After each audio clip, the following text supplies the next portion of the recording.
Nós vamos fazer a leitura do texto. Eu quero porque pegaram o meu daqui. Eu falei assim, deixam lá na mesa porque está acabando e vai que eu fico sem, né? Chego aqui já pegaram já. Deve ter algum corintiano aqui, com certeza. Que é o meu caso, tá certo? Muito bem, texto de hoje, Gênesis 29, 13 a 20. Nosso tema é bem sugestivo. Hoje nós vamos falar sobre relacionamentos. Logo que Labão ouviu as notícias acerca de Jacó, seu sobrinho, correu ao seu encontro, abraçou-o e o beijou.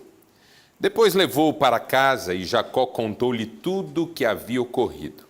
Então Labão lhe disse: "Você é sangue do meu sangue."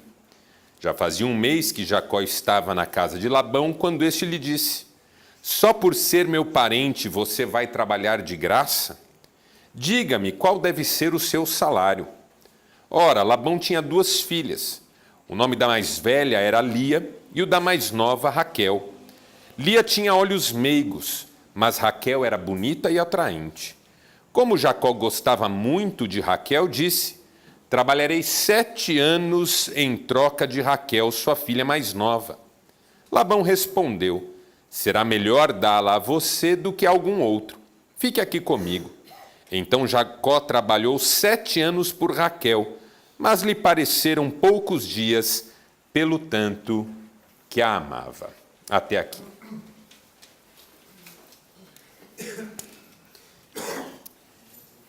Essa notícia saiu hoje no portal da UOL. Burt Reynolds, ator bastante conhecido, uma fama relativa, deixa filho único fora de herança avaliada em 5 milhões. Eu até escrevi para ele, falando que meu pai morreu também, e que eu era órfão, mas não respondeu não. Quando eu vi esse título, eu fiquei curioso.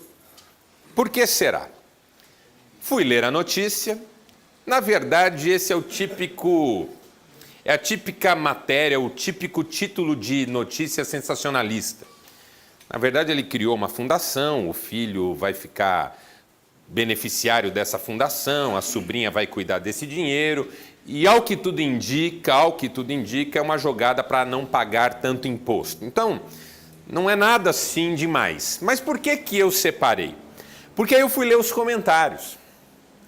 E nos comentários eu achei esse aqui, cujo nome eu não vou apresentar, obviamente, que disse assim: "Infelizmente, no Brasil, as leis nos impedem de deserdar algum filho. Se pudesse, deixaria tudo para o Hospital do Câncer de tal cidade, que o espólio seria melhor empregado. Tem filho vagabundo que fica esperando a gente bater as botas para curtir a vida com o resultado do nosso suor." Pensa num pai amoroso.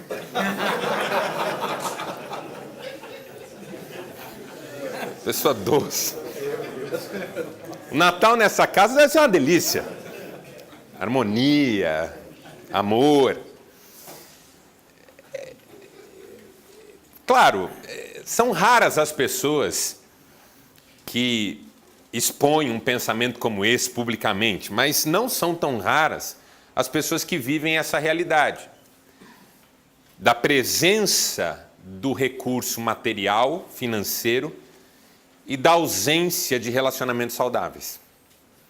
Não é uma matemática que fecha normalmente de forma equacionada, equilibrada. É muito comum a pessoa ter dinheiro e não ter relacionamentos saudáveis. Ou ter relacionamentos saudáveis e não ter dinheiro, o que também incomoda em alguns momentos. Mas eu fiquei pensando nesse comentário, não é? Que tipo de rancor, que tipo de ressentimento, que tipo de mágoa tomam conta do coração de um homem para ele dizer: "Eu preferia que tudo que eu construí na vida ficasse para gente que eu nem conheço do que para o meu filho." E ele diz: tem filho vagabundo. Então não é só não queria deixar para o meu filho, já também tem uma qualificação do filho aí, um tipo de relacionamento que com certeza está enfermo. E aí, pensando sobre isso, eu me lembrei, hoje, lendo isso, e me lembrei de uma notícia que eu li semana passada.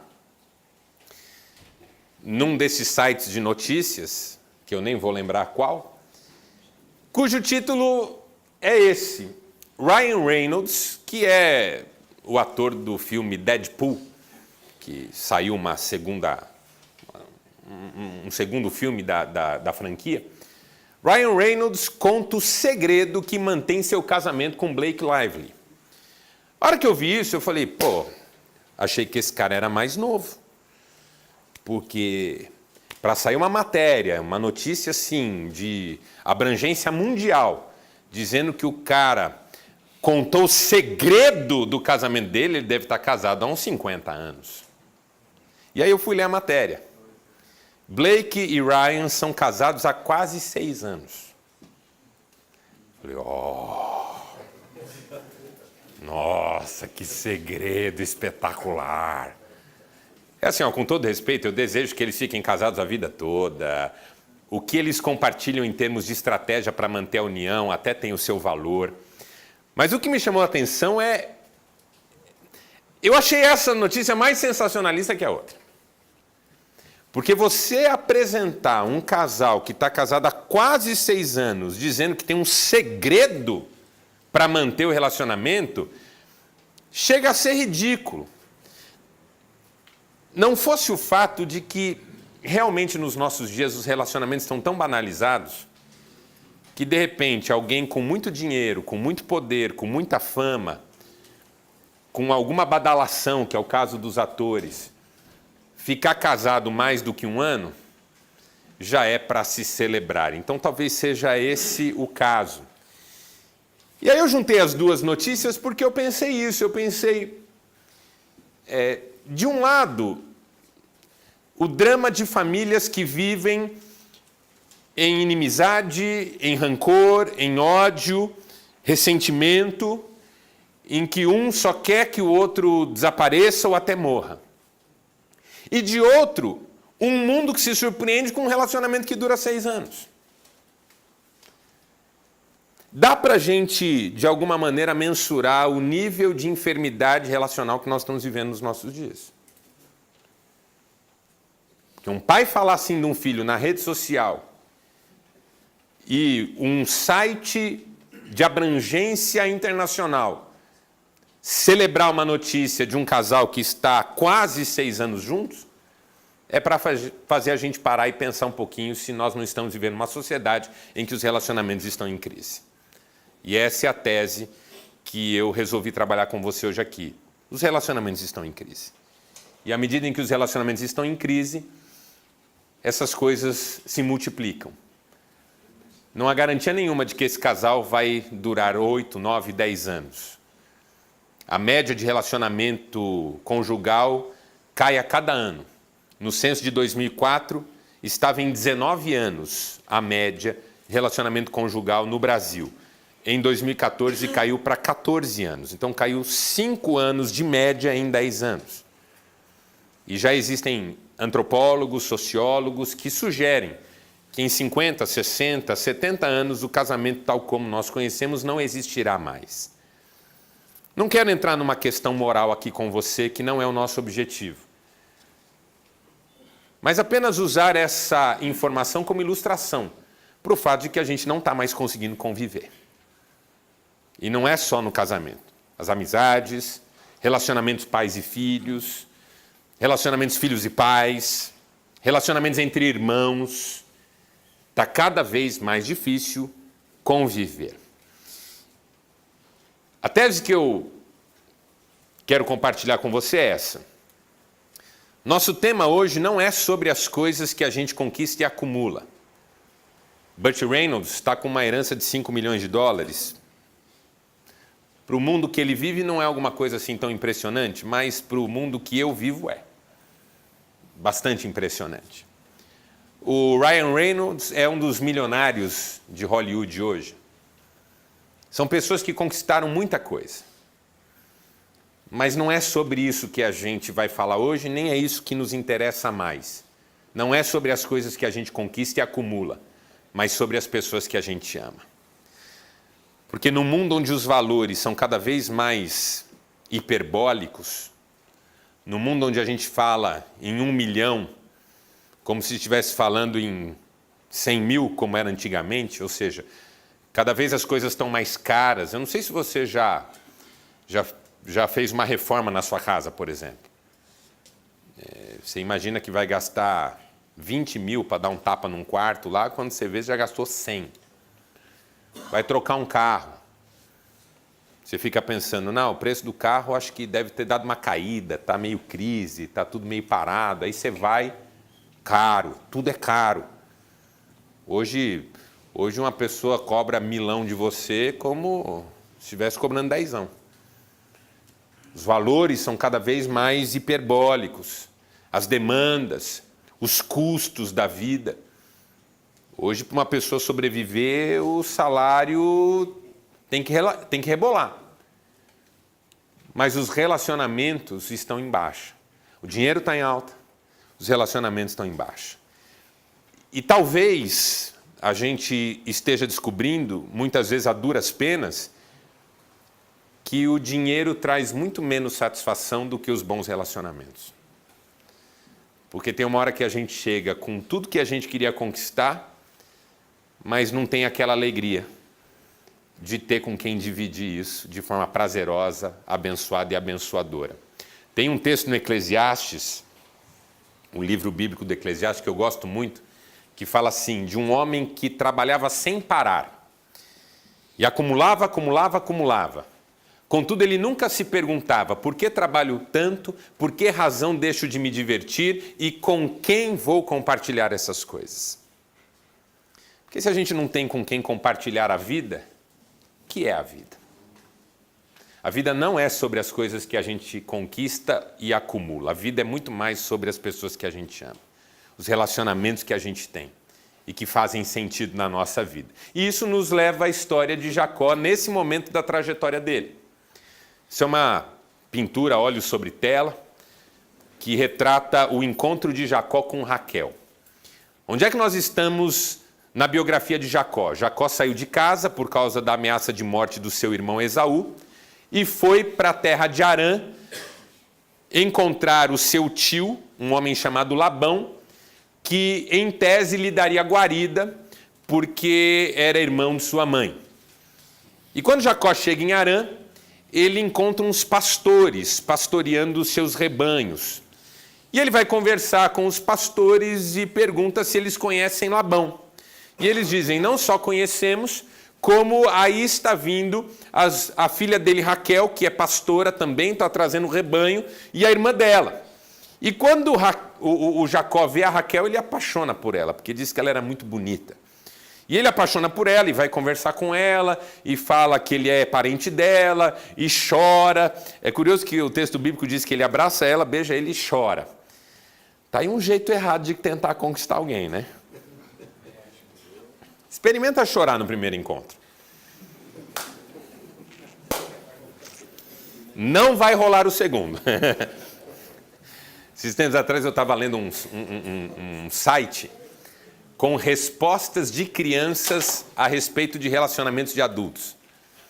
Aí perguntaram para uma criança lá de 8 anos, o que os homens e as mulheres fazem num encontro?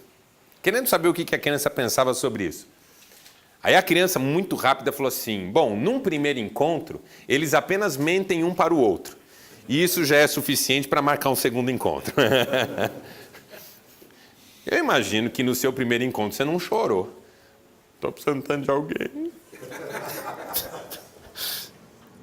Vai ser tão bom se for você. E a pessoa, então, vou ter que ir embora, sabe? O Jacó chora e abraça. Então, por quê? Porque ele vem de uma viagem cansativa, o irmão quer matá-lo, ele saiu de casa. A Raquel funcionou como um colírio para os olhos dele, como um oásis no deserto. Ele estava emocionado. E aí, ela levou para sua casa para conhecer o seu pai, a sua família. Ele conheceu Labão. Labão ficou muito contente por ser um sobrinho dele e tudo mais. E deu guarida, a guarida que ele de fato esperava encontrar. Ele começou a viver ali. Só que para viver ali, ele começou a trabalhar ali também. Afinal de contas, não é? Naquela época, quando você conseguia que alguém te desse um lugar para você ficar, você correspondia a esse gesto de solidariedade e amor com o trabalho.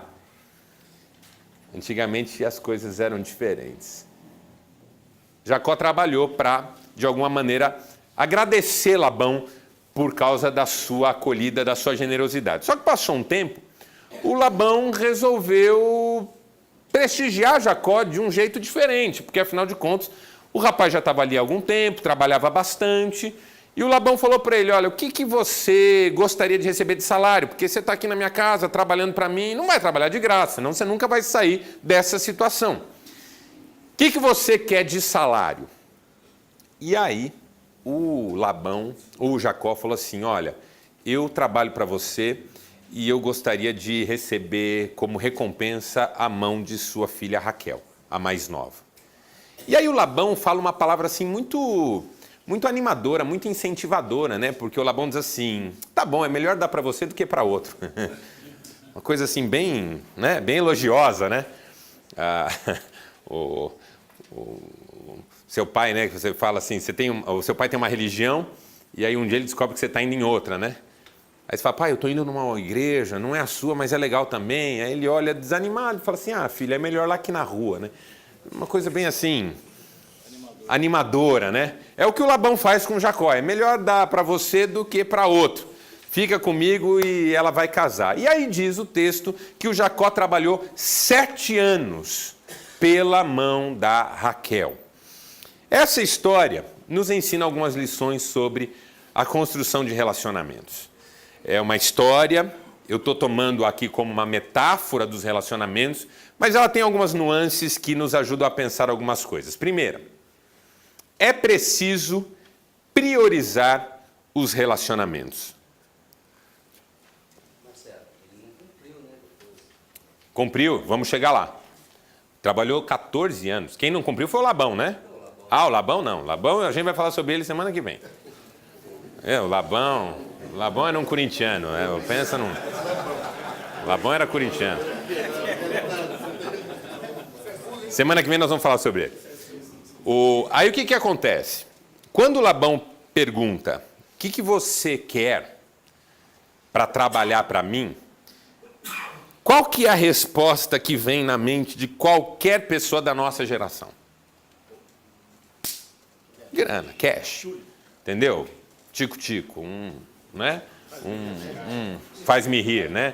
Um negocinho aí. Dinheiro. Eu vou trabalhar em troca de dinheiro. Essa é a relação que a gente conhece bem.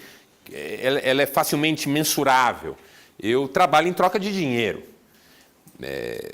Eu faço o que eu faço porque no final de um processo eu ganho dinheiro. Os nossos filhos crescem assim. Um dia eles vão trabalhar para ganhar dinheiro. A minha mãe, ela não tinha uma prática, uma perspectiva assim materialista, mas até pelo hábito, quando a gente perguntar por que tinha que estudar, ela falava para ter um bom emprego. Aí a gente fala, mas eu não quero ter um bom emprego. Ela fala, mas e como é que você vai ganhar dinheiro? Como é que você vai se sustentar? Você vai viver na rua? Ou seja, ela passou para a gente que o que a gente faz na vida, a gente faz em troca de dinheiro. Que no fundo você estuda anos, faz provas, faz vestibular, entra numa universidade, faz um curso inteiro, faz estágio, tudo isso para um dia ganhar o dinheiro que você precisa ganhar para viver. Então essa é a mentalidade mais ou menos típica. Quando Labão pergunta para Jacó, quanto você quer ganhar, ele está esperando essa resposta. Quanto dinheiro? Quanto em pagamento? Quanto em bem material? Surpreende ele quando Jacó diz, eu não quero dinheiro, eu quero uma pessoa. Eu não quero um pagamento, eu quero um casamento. Eu não quero um bem material, eu quero um bem relacional. O mundo de hoje, uma coisa parece que não existe sem a outra, né? Como é que alguém casa sem dinheiro, por exemplo? Para começar, o casamento ficou caro pra caramba. Quando eu casei, era fácil casar. Eu combinava lá na igreja. juntava os convidados, fazia uma festa na casa de alguém, churrasquinho, uma coxinha, um quibinho, um croquete, coisa simples. Para onde vocês vão viajar? Lugar nenhum. Aí eu falo que vem aquele tio e fala assim, não, vai lá na minha chácara. Você vai gostar. O tio fala assim, tem nem televisão lá, vocês vão amar. Pô, o que nós vamos fazer lá? Ele acha que nós vamos ficar lambendo um ao outro o dia inteiro, né? Fazer o quê na chácara? Casamento hoje, né, fiz muitos casamentos, hoje quase não faço, mas já fiz muitos casamentos, cada vez mais elaborado, entendeu? A igreja é decorada de um jeito que você nem reconhece, quem toca é coral, orquestra, a festa é um espetáculo, as alianças entram num drone, é outro esquema, entendeu? No meu casamento, você pega uma criança qualquer lá, dá a aliança para ela levar, ela não leva. Você tem que estar com a aliança no bolso, porque a criança não vai entrar. Agora não, agora toda uma tecnologia. A viagem é pronto para Dubai, para Cancún, para Paris. Eu falo que é um perigo, né? Porque você faz uma cerimônia, um negócio tão idealizado, aí volta para a vida real, né? E a vida real é bruta, entendeu? Cancún fica para trás rápido. O que não fica muito para trás rápido é a conta de Cancún, mas Cancún fica para trás rápido. E aí você volta, as contas estão chegando, não é? É gozado que na lua de mel o homem tem uma cara... Eu não sei o que é, eu já devia ter feito essa pesquisa, mas nunca fiz. O homem na lua de mel não exala certos cheiros, que no primeiro dia em casa já começa a exalar, entendeu? A mulher não faz certos barulhos enquanto dorme, que no primeiro dia em casa já começa a fazer. Tem algumas picuinhas na lua de mel que não aparecem. Lua de mel, se o papel higiênico está para lá ou está para cá, ninguém nem liga. Primeiro dia em casa já vira motivo de confusão. Parece que assim, num mundo e num cenário ideal, a gente até que se tolera mais facilmente, mas aí vem para a vida real, para a prática, para o dia a dia, as coisas são diferentes. Por isso que a convivência tem também sido tão prejudicada. A gente idealiza demais e aí quando vem para a realidade não dá conta. Quando a gente pensa hoje em conviver com uma pessoa, a gente pensa em quanto que isso custa. Quando Jacó foi questionado por Labão, o que é que você quer? Ele diz assim, não, é possível abrir mão disso para ter isso aqui. Não estou dizendo que uma coisa exclui a outra, mas o que eu estou dizendo é quais são as prioridades que a gente tem de fato. Porque assim, perguntaram uma vez para Mahatma Gandhi o que ele achava curioso no ser humano. Ele falou assim, o que eu acho curioso no ser humano é que o ser humano gasta a saúde procurando dinheiro. E aí, quando perde a saúde, gasta todo o dinheiro para recuperá-la. Essa é uma característica, né? A gente gasta a saúde da gente atrás do recurso. Aí um dia a saúde vai embora. Aí a gente gasta o recurso para trazê-la de volta. O que a gente tem que mudar para isso? Não sei, mas fazendo aqui uma leitura bem superficial, é mais ou menos disso que se trata. A gente passa a vida deixando a família de lado para correr atrás daquilo que a gente sonha e deseja conquistar. Mas aí um dia a gente está disposto a abrir mão de tudo isso para recuperar um filho, para salvar um casamento, ou qualquer coisa que o valha. Quantos pais aqui não dariam tudo o que tem para ter um filho de volta? Talvez seja o caso de alguém. Quantas pessoas aqui não dariam tudo o que tem para ter relacionamentos mais abençoadores, que preenchem o coração? Quais são as prioridades? É isso que Jacó está nos ensinando. De repente, no frigir dos ovos, você tem que pensar bem no que você vai escolher.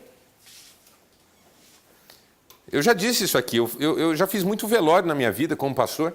Eu nunca vi num velório um filho elogiar o pai pela capacidade que o pai tinha de ganhar dinheiro. Nunca vi. E olha que eu já fiz velório, hein? Já vi de tudo até. Mas eu nunca vi um filho chegar lá na frente e falar assim, gente, queria agradecer a Deus pela vida do meu pai, que embora a gente quase não se via, o homem era bom para ganhar dinheiro. Hein? Pensa num cara que sabia negociar. Olha, me ensinou sobre venda, sobre... Nunca vi. Eu sempre vejo os filhos falando, eu quero agradecer meu pai porque foi um bom pai. Ele cuidou da gente, deu exemplo, deixou um legado, deixou um testemunho. É isso que faz com que um filho tenha orgulho do pai. Porque tem filho que tem pai rico, mas não tem orgulho do pai. Pelo contrário, né? É o comentário do cara na notícia do Burt Reynolds. O filho olha para ele como uma cifra. E quando um filho olha para o pai como uma cifra, qual que é o desejo do filho? Que o pai morra. É lógico. Pô, se eu... É assim, ó.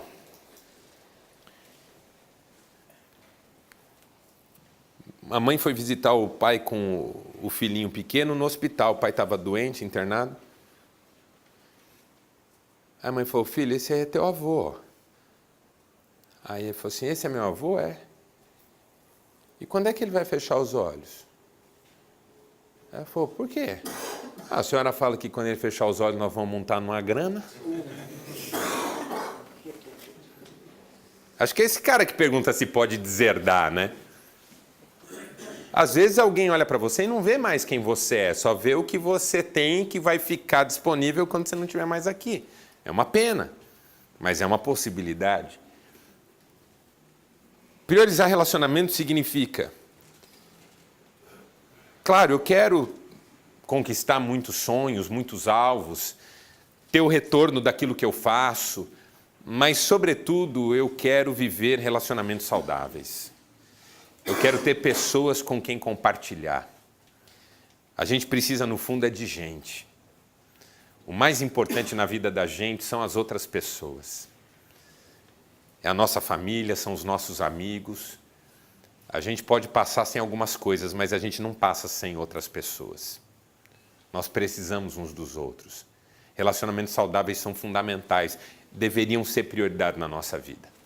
É preciso priorizar os relacionamentos. Essa é a primeira lição que eu aprendo com o Jacó. Segunda, é preciso trabalhar pelos relacionamentos, porque relacionamento não cai pronto do céu. Nenhum relacionamento saudável aparece pronto e é só a gente abraçar e começar a usufruir. Não é assim. Quando o Labão diz, o que você quer? E ele fala, eu quero a tua filha. Ele tem que trabalhar 7 anos. Alguém me perguntou por que eu não faço esse encontro com as mulheres também. Porque eu não quero te prejudicar, irmão.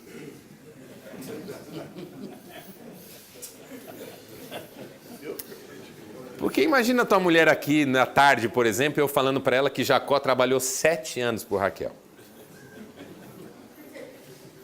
Vai ficar ruim pro seu lado, entendeu? O Jacó trabalhou 7 anos pela Raquel. Por quê? Porque ele entendeu que era preciso doar-se na construção desse relacionamento. Claro, eu estou usando isso como uma metáfora, não estou dizendo que esse é o número de tempo para a gente namorar e casar. Não é isso que eu estou dizendo. Eu estou dizendo que relacionamentos precisam de tempo para ser construídos. A gente vive dias em que as pessoas têm muita ansiedade. Eu fico só observando às vezes, né? Porque a gente está num mundo em até que tentar falar alguma coisa para alguém para ajudar, a pessoa pode levar isso a mal e se voltar contra você, né? Mas eu fico observando às vezes uns caras assim na rede social, tipo, o cara separou, tá meio sozinho, mas tá carente, tá querendo achar uma pessoa, tal. Assim que ele encontra uma pessoa, ele já voa em cima dela. Já agarra com todas as forças, né? Então, um amigo meu, até falei isso para ele, porque ele é muito amigo, ele vinha de relacionamentos muito, muito feridos, muito... Aí conheceu uma pessoa bem legal, tudo mais, já juntou na jugular dela, assim. Já começou a falar em casamento, filho. Não, porque quando a gente casar e tiver filho e tal. Um dia ele pôs no Facebook, não, porque eu achei a mulher da minha vida. Nós vamos casar e ter filho, ser feliz. E a mulher não tinha nem mudado o estatuto de relacionamento dela no dela. Ela ainda não estava num relacionamento sério e ele já estava casado e já tinha filho. Aí eu falei para ele, irmão, dá uma maneirada. Relacionamento a gente constrói. Demora um pouquinho para a gente saber, não é? Conhecer, aprender. falou, não, mas eu já estou convicto. Eu falei, então, mas assim, ela precisa ter convicção também, né? Não, pode assustar, porque a pessoa pensa assim, puxa vida, né? Mal me conheceu, já quer casar comigo, já quer ter filho comigo. No terceiro encontro, vai usar minhas roupas. Vai leve, né? Pega devagar aí. Por quê? Porque relacionamento demora para a gente construir. A Cristiane, minha mulher, fala assim, tem que comer 1 quilo de sal. E 1 quilo de sal você não come do pacote de sal. Né? Dá aqui esse sal logo que eu já vou comer 1 quilo já resolve isso aí. Não, é 1 quilo de sal, tempero a tempero, prato a prato, refeição a refeição. A gente conhecendo, passando pelas primeiras dificuldades, as primeiras lutas, as primeiras crises, não é? Eu tenho uma palestra para casais que eu falo sobre as 7 crises do casamento. As 7 grandes crises do casamento. 95% das pessoas passam por pelo menos 6 dessas crises. A crise do enfim sós, que é quando começa a conviver, não é fácil, tem que se adaptar. Um traz as manias daqui, o outro traz as manias de lá. Um traz suas demandas daqui, o outro traz as demandas de lá. Um traz sonhos daqui, o outro de lá, e tudo isso tem que ser conciliado, e não é fácil, demora. Segunda crise é a crise da cegonha, que é quando nasce o primeiro filho. Parece que não, mas filho é crise. Não que o filho seja ruim, o filho é uma bênção. Mas ele impõe uma crise porque ele muda tudo. Que nem na Bíblia fala que o homem é o cabeça e a mulher é submissa. O filho nasce, o homem vai imediatamente para o terceiro lugar. E ai dele se falar alguma coisa contra o filho, para a mãe, ele percebe que ele ficou de fora. A hora que a criança nasce, a primeira coisa que o homem percebe é que ele está de fora de alguma coisa. Aí ele fica querendo entrar, né? Aí está lá a mãe com o bebê no colo, aquela... É uma simbiose, né, gente? É uma coisa linda. Aquilo lá é o retrato da perfeição, né? E o cara está lá. Posso pegar? Como é que pega, né? Totalmente sem jeito. É uma crise. Um amigo meu elaborou essa crise com uma frase super criativa. Ele disse assim, pastor, a hora que eu vi o meu playground transformado em restaurante do menino, eu entrei em crise. É uma crise. Outra crise, a crise do bolso vazio. Casal que nunca passou por uma privação, por um momento de tomar decisões, não é? Bem, vem cá, ó, esse mês nós vamos ter que cortar alguma coisa aqui.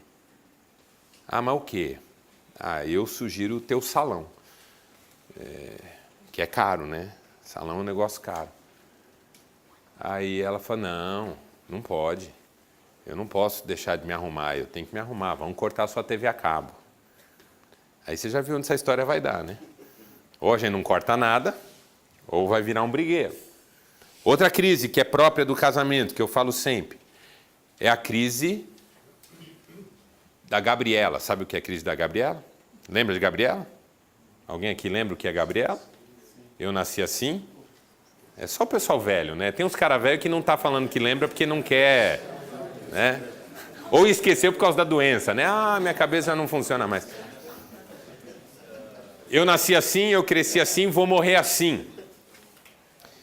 Essa crise geralmente vem com 7 anos, 6 anos. Por isso que o Ryan Reynolds e a menina não sabem nada. A crise de Gabriela vem com 7 anos em média. É a crise que bate quando você percebe que o outro não vai mudar, não. Porque quando você casa, você acredita que vai, né? Seu pai falou assim para você, filho, ela não é muito gastadeira, não? Não, pai, vai mudar. Ela é assim porque o pai dela pode, mas comigo ela sabe que não vai ser desse jeito, tá? 7 anos você fala, meu Deus, por que eu não ouvi meu pai? E ela a mesma coisa. Que a mãe dela chegou para ela e falou assim, ele não é muito bruto não, do jeito que trata você. Ai, mãe, é o jeito dele, mas ele vai mudar. Quando a gente casar, ele vai ser diferente. Vai esperando. Outra crise muito comum, eu chamo de crise do lobo ou da loba, que é a crise da idade. Cada um vive numa época. Tem gente que vive aos 40, tem gente que vive aos 50. Mas é a crise que o cara percebe que tem mais tempo para trás do que para frente. E aí ele entra numa dificuldade, porque não aproveitei a vida. Sabe quando você fala assim, estou com 40 anos, estou com 50 anos e não aproveitei nada, não fiz nada? Aí a primeira coisa que o cara quer é dar uma voltada no tempo, entendeu? Quer se sentir jovem de novo. Aí ele compra umas roupas assim, umas roupas diferentes, umas calças meio coladas, né? Tipo de jovem assim, né? Coladinho lá no tornozelo, cos baixo, né? Cofrinho de fora, assim. Compra uma camisetinha coladinha, né? O pessoal chama de baby look, não é? Camiseta baby look. Os primeiros 50 minutos é baby look, que o cara faz pose, né? Aí quando não aguenta mais e solta, vira top, né? Aí tá lá, quer ser jovem. Aí a mulher vai no salão e pede pro cara fazer umas mechas, assim, uma azul, uma vermelha e tal. Quer ser jovem, quer ser diferente. E é uma crise, por quê? Porque você começa a olhar pro outro e fala assim, esse atrasou minha vida. Entendeu? A esposa da gente faz 40 anos, ela dá uma bela olhada na gente, sabe? Porque na cabeça dela ela fala assim, eu sou nova ainda. Eu ainda consigo refazer, sabe? Do 40 anos é perigoso. Minha mulher fez 40 anos, eu cerquei de todos os lados. Levei passear, porque falei assim, não, 40 anos é a idade que ela já começa a olhar e fala assim, o que eu estou fazendo da minha vida ao lado desse cara? Aí você cuida melhor, entendeu? Quem aí tem mulher de 30 e pouco, 40? Porque as mulheres de 40 anos hoje é de 30 de antigamente. Tão bonita toda a vida, tão nova, tão cheia de energia, sim ou não? É bonitona, né? A minha mãe, quando fez 50 anos, eu já falava assim, mãe, você já, né? Já era, né? Que ela já parecia uma veinha, né? Hoje as mulheres de 50 anos são maravilhosas, espetaculares. Então, assim, essa sensação de que ainda dá tempo, entendeu? Isso é a crise de idade. A crise de idade é quando a gente sente que não fez o que devia fazer, mas ainda dá tempo. E aí é onde a gente vai tentar apressar esse negócio e acaba fazendo burrada. O cara vende o carro e compra uma moto. Vou pro Chile, mulher. Vai fazer o que lá, cara? Vou andar no deserto do Atacama. Pronto, interna o homem. E com que dinheiro você comprou essa moto? Ah, vendi o carro. E as crianças vão para a escola como? Vão de moto comigo. Ô animal, você tem 3 filhos. Ah, eu levo um de cada vez, eles vão amar. E na chuva? Saco de lixo. Entendeu? O cara em crise é assim, ele vai tomando decisão e depois ele pensa. Outra crise que eu falo muito é a crise de Judas, que é uma crise complicada, é a crise da traição, é do engano, da decepção. E uma última crise que eu falo é a crise do ninho vazio. Começa lá com a crise do enfim sós e termina lá com a crise do ninho vazio, que é quando finalmente volta a ser só o casal, né? Eu fui visitar um casal desse jeito, muito querido. Ele tinha acabado de aposentar, só os dois em casa. Falei, irmão, como é que tá a aposentadoria? Ele falou, pastor, tá legal, eu tô aproveitando, tô curtindo. Eu olhei para ele e falei, e você, o que tá achando? Ela falou, não vejo a hora dele voltar a trabalhar. Entendeu?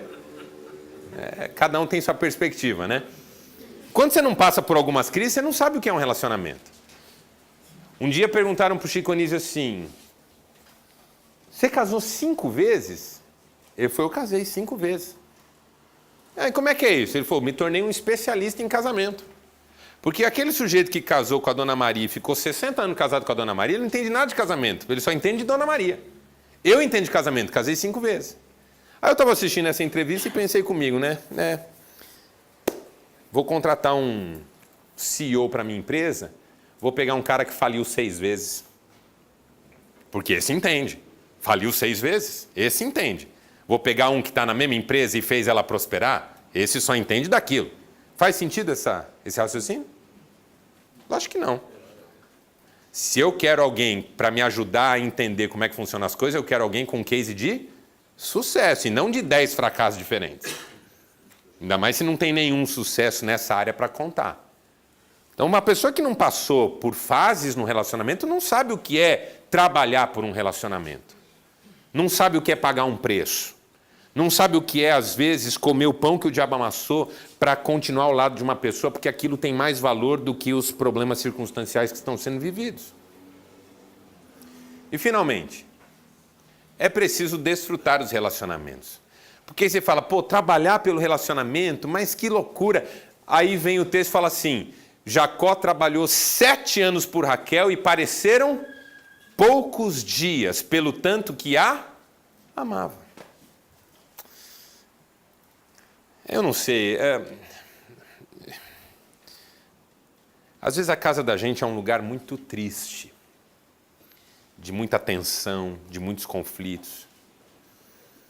E aí isso faz com que os relacionamentos sejam pesados e às vezes a gente não consiga sustentá-los. Eu aprendi ao longo de 22 anos de casado, e ainda não sou um especialista em casamento, porque eu não passei por todas as crises, não passei por todas as fases. Não é? Eu ainda nem cheguei naquela fase que eu vou vender o carro e comprar uma moto. Eu vou chegar ainda. Mas eu aprendi uma coisa, a alegria é um combustível da vida. Se a gente não ri junto, se a gente não se diverte, se a gente não estabelece um clima de leveza, se a gente não brinca, é muito difícil conviver. Gente, é muito difícil conviver com gente carrancuda. Tem um texto no livro de Provérbios, na Bíblia Sagrada, que diz assim, é melhor viver no deserto do que com uma mulher rixosa. E o contrário também é verdadeiro, é melhor viver no deserto do que com um homem rixoso. Ou seja, com gente briguenta. Conhece gente briguenta? Tudo é motivo para fazer confusão. É melhor viver no deserto. E não é que o deserto seja uma maravilha, hein, gente? Salomão não diz é melhor viver na praia do que com gente rixosa. É melhor viver no deserto. E tem um outro provérbio que eu também acho muito legal, que diz assim, não se associe a pessoas de mau humor. Caso contrário, você será contaminado por ela e cairá em armadilha mortal. Um dos segredos dos relacionamentos é a alegria. É a gente celebrar a vida, é a gente ser grato. Ninguém tem tudo o que deseja em todo o tempo, mas todo mundo pode ser grato, todo mundo pode ser agradecido, todo mundo pode celebrar o amor, todo mundo pode viver feliz dentro dos seus desafios, das suas lutas, das suas dificuldades. A felicidade não é um lugar onde a gente chega, é um jeito como a gente vai. E para o Jacó foi fácil trabalhar 7 anos pela Raquel, porque ele amava muito ela. E quando a gente ama, a gente faz esforços para que tudo fique mais leve, mais simples, mais gostoso. Vale para os filhos, vale para todo mundo. Uma boa autocrítica é o primeiro desafio. Será que as minhas prioridades estão corretas? Eu tenho feito os esforços que precisam ser feitos? Existe alegria nos meus relacionamentos? Faça essa pergunta para você mesmo na noite de hoje. E segundo, construa os relacionamentos saudáveis com você mesmo, com os outros e com Deus. E aí me parece que essa é a chave final do sucesso nos relacionamentos. Porque se eu me relaciono bem com Deus, eu consigo me relacionar bem com as pessoas. Mas se eu não me relaciono com Deus, eu vou depender muito de como as pessoas agem comigo para eu me relacionar com elas. E aí eu vou construir demandas, exigências que podem gerar frustrações, decepções, desânimos. E ao invés de ter relacionamentos abençoados e abençoadores, eu vou ter mais ressentimentos, mágoas e rancores para contar. Pense nisso. A frase de identidade de hoje é essa. Quem sabe quem é, sabe que o amor é o mais importante. Vamos ficar em pé e vamos encerrar?